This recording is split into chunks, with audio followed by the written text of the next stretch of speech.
बनता सेवा का, या जो भी अपराध के नियम हैं वो सब अपराध नहीं बनते। श्री जी का नाम गाते हैं तो फिर ठाकुर जी पूरी जिम्मेवारी रखते हैं कि भाई ये नाम गाता रहे, उसके लिए इसके जितने भी अपराध इससे बनते हैं वो सब संभालो, इसकी बुद्धि।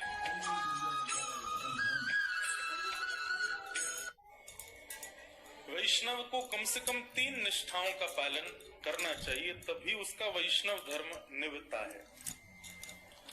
सबसे पहला नाम निष्ठा, ठाकुर जी के नाम के प्रति निष्ठा। नाम जप नित्य किया करें। बंधुओं, कई लोगों को नाम जप में आलस्य आता है, नाम जप में उनको मन नहीं लगता, रुचि नहीं होती।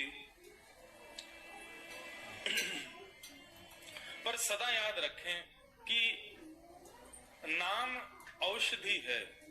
जो काम ठाकुर जी भी नहीं कर पाते वो नाम करता है। कोई पूछे कि ठाकुर जी कहां से प्रकट हुए, तो भगवान को प्रकट नाम ने ही किया है। ठाकुर जी नाम के बिना प्रकट नहीं होते। मैं कथाओं में कहा करता हूं, जिसने गाया उसी ने पाया ठाकुर जी को। जो गाता नहीं है ठाकुर जी को वो पा नहीं सकता। आप लोग कहें कि हमको सेवा में बहुत सुख मिलता है, हमसे परिक्रमा लगवा लो, कथा सुनवा लो। अच्छा, एक और बात है कि अगर आपकी नाम में रुचि नहीं है तो बाकी के सारे क्रम जो आप करेंगे उसमें आप कोई ना कोई अपराध जरूर बनेगा आपसे। नाम अपराध मुक्त करता है,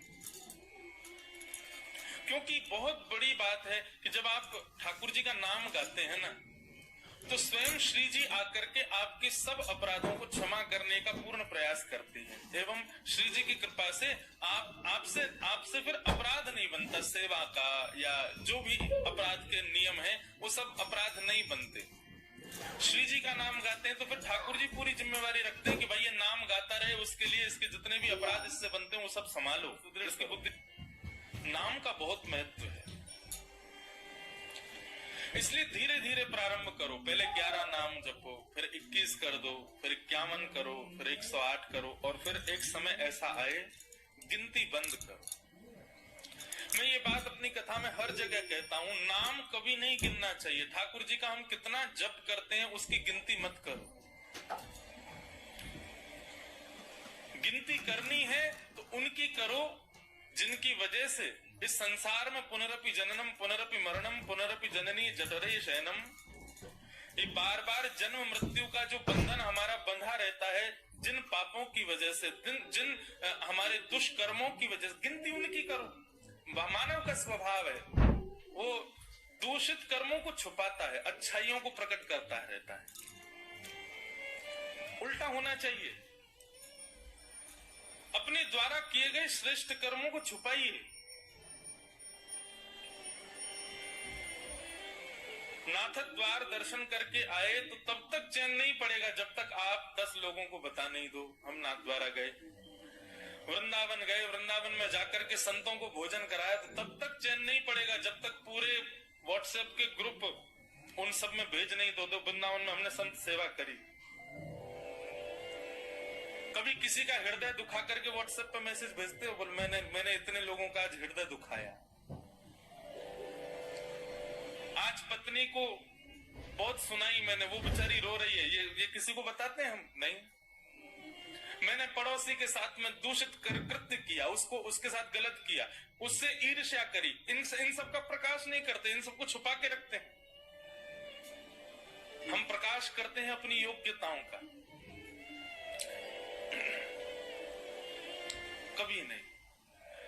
ये बात हम इसलिए कह रहे हैं, हमसे मिलने भी आते हैं लोग, अब भीड़ इतनी होती है तो एक सेकंड में भी व्यक्ति को ये लगता है कि मैं बता दूं। आप मिलने आते हैं, आपसे ज्यादा उत्सुक मैं होता हूं आपसे मिलने के लिए, लेकिन एक क्षण के समय में भी आप जब ये बता देते हैं, महाराज जी मेरा इतना नाम जप रोज होता है, महाराज जी मैं इतनी घंटे सेवा रोज करता हूं, मुझे रात्रि स्वप्न में ठाकुर जी दिखते हैं। क्यों? एक बात सदैव याद रखिएगा, भक्ति यदि पूर्ण रूपेण आपके चित्त में आएगी तो आप प्रकाश करने से बचोगे, आप उसका प्रकाश नहीं करोगे, उसको गोपनीय रखोगे। और एक बात कहें, जब आप अपनी प्रेम लक्षणा भक्ति को गोपनीय रखते हैं तो आपके मुख की आकृति प्रकाश करती है, आपको बोलने की आवश्यकता नहीं है। हमारे वृंदावन के संतों को देखो, उनको बोलने की आवश्यकता नहीं, उनका मुखमंडल बता देता है कि कृष्ण प्रेम है चित्त में, इनके चित्त में भजन है, इनके चित्त में नाम विराजमान। भक्तमाल जी में कथा आती है अंतर्निष्ठ राजा की, जो प्रभु के नाम को सदा अपने चित्त में छुपा करके रखता, कभी किसी को यह पता तक नहीं लगने दिया कि वो एक वैष्णव है। एक दिन रात्रि में सोते सोते उसके मुख से स्वप्न में ही निकल गया, सुसुप्ता अवस्था में निकल गया, हाँ राम। पत्नी ने सुन लिया। प्रातःकाल जब बेला हुई, पत्नी ने पूरा घर सजाया, ढोल नगाड़े डुमडुमियां बज रही हैं, मंगल बाजे बज रहे हैं। राजा उठ करके आश्चर्यचकित हो गया, इतने मंगल गान क्यों हो रहे हैं। राजा ने जाकर के पत्नी से पूछा, ये सब क्या चल रहा है। बोले कि मुझे तो अब तक लगता था कि आप भक्त हो ही नहीं, पर मुझे अब पता चला आप तो अंतर्निष्ठ भक्त हो। आप तो अपने चित्त में नाम को छुपा करके रखते, कभी प्रकट नहीं। अरे इतने वर्ष ब्याह को हो गए, मुझे आज तक नहीं पता चला कि आप भक्त हो। राजा बोला, तो हाँ, तो मैं भक्त हूं ही नहीं। बोले कि रहने दीजिए, झूठ मत बोलिए। कल रात्रि स्वप्न की अवस्था में, सुसुप्ति अवस्था में आपके मुख से निकला, हाँ राम। अनकॉन्शियस स्थिति में, बहुत ध्यान से सुनना,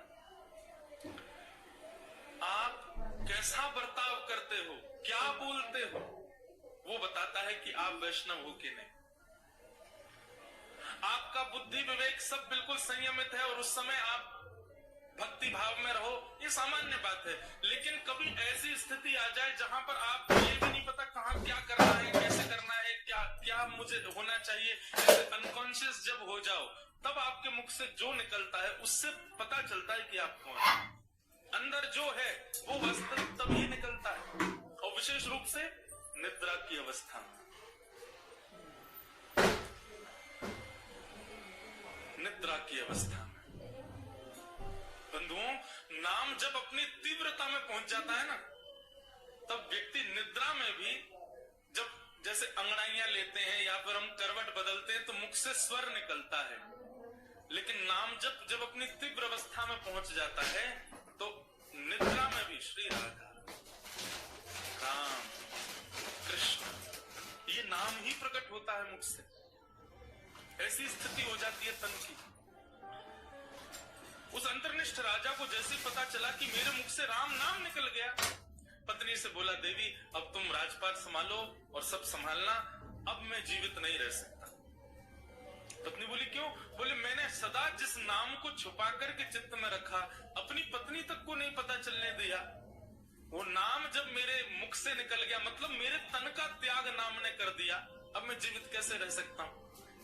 प्राण रूप मान करके मैं नाम को अपने हृदय में छुपा करके रखता था, अब वही निकल गया तो मैं जीवित कैसे रहूं। और ऐसा कहते ही तत्क्षण राजा ने अपने प्राण त्याग दिए। इतना बलवान है नाम। तो वैष्णव की प्रथम निष्ठा होती है नाम निष्ठा।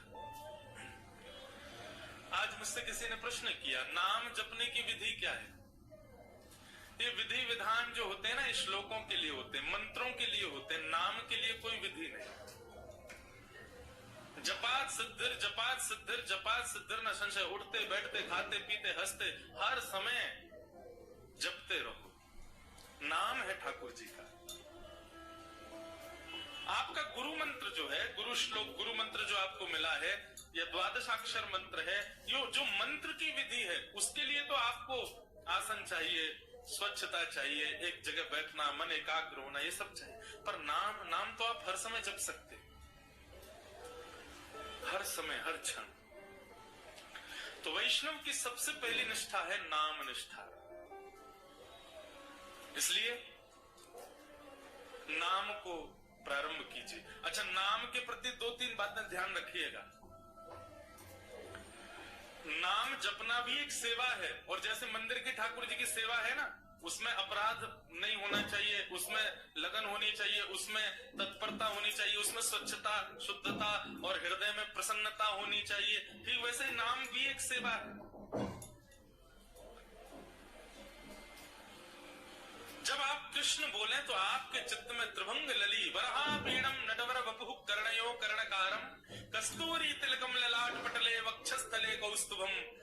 नासाग्रेवर मुक्ति कंतर तले वेणु करे कंकणम सर्वांगे हरिचंदनम सुललितम कंठे च मुक्तावली गोप स्त्री परिवेष्टितो विजयते गोपाल चूड़ामणि। कृष्ण कहते ही आपके चित्त में गोपाल जी प्रकट हो जाए, उनके मधुर रूप का दर्शन होने लग जाए। श्री राधा कहते ही अति सुकुमारी अति सुकोमला हमारी वृषभानुनंदिनी किशोरी जी की झांकी आ जाए, और फिर उस नाम को ही कभी इत्र मान करके, उस नाम को ही पंचगव्य पंचामृत मान करके, उस नाम को ही वस्त्र मान करके, उस नामी की ही श्रृंगार करो, सेवा करो, माला पधराओ, सुंदर नाम से ही आरती करो, नाम का ही प्रसाद भोग अर्पित करो। इस प्रकार नाम से निष्ठा से सेवा होती है। केवल ये माला फेरना और जप पूर्ण करना, अपनी संख्या पूर्ण करना नाम जप नहीं होता है।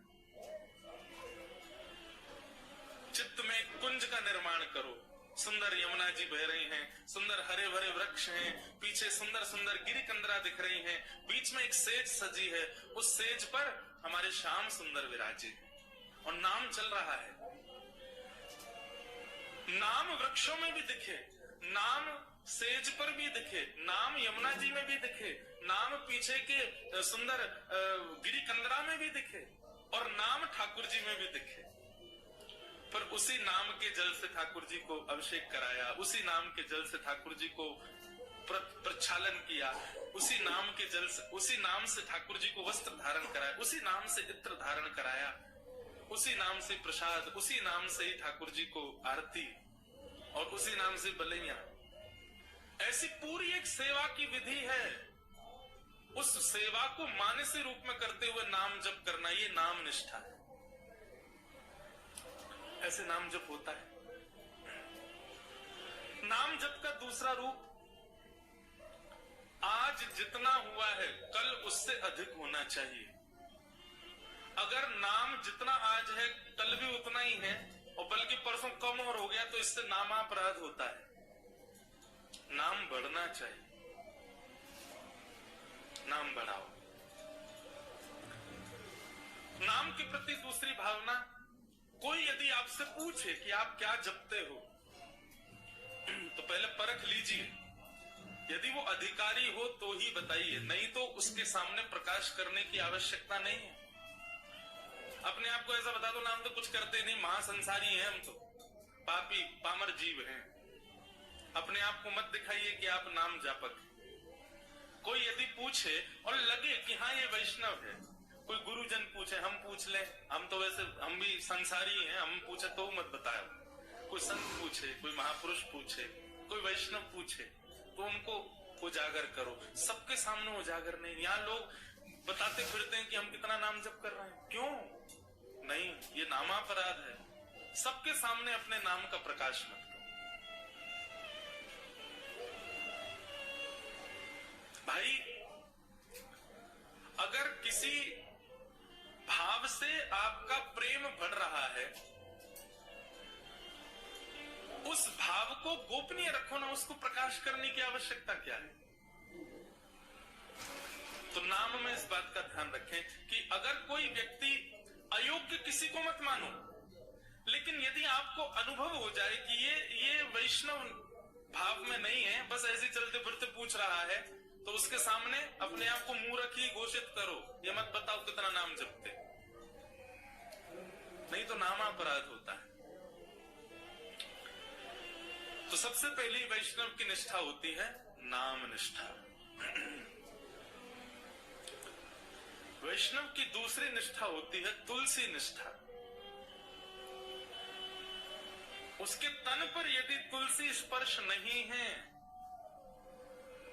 तो ठाकुर जी उसके हाथ से सेवा तो बहुत दूर की बात है, जल भी स्वीकार नहीं करेंगे। इसलिए आपके तन पर तुलसी स्पर्श होना बहुत आवश्यक है। ये वैष्णव की दूसरी निष्ठा है। कई लोग पूछते हैं तुलसी धारण करने के लिए, आप लोग धारण कर लीजिए, लेकिन उसके बाद लोग पूछते हैं महाराज जी अगर हम तुलसी धारण कर लें और कहीं कुछ खाना पाना हो तो तुलसी धारण करने के बाद में एक नियम का पालन आपको निश्चित रूप से करना है कि कुछ भी खान पान ऐसा नहीं करना जिससे तुलसी का अपराध बने।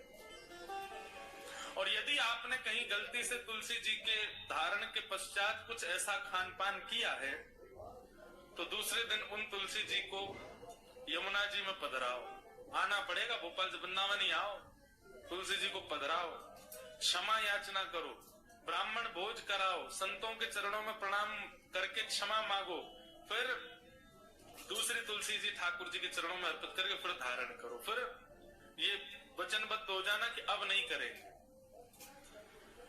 एक व्यक्ति मुझसे बोला, बोले महाराज जी जब खाते पीते हो उस समय उतार दें, खान पान करके फिर पहन लें। वाह, ऐसा नहीं करना।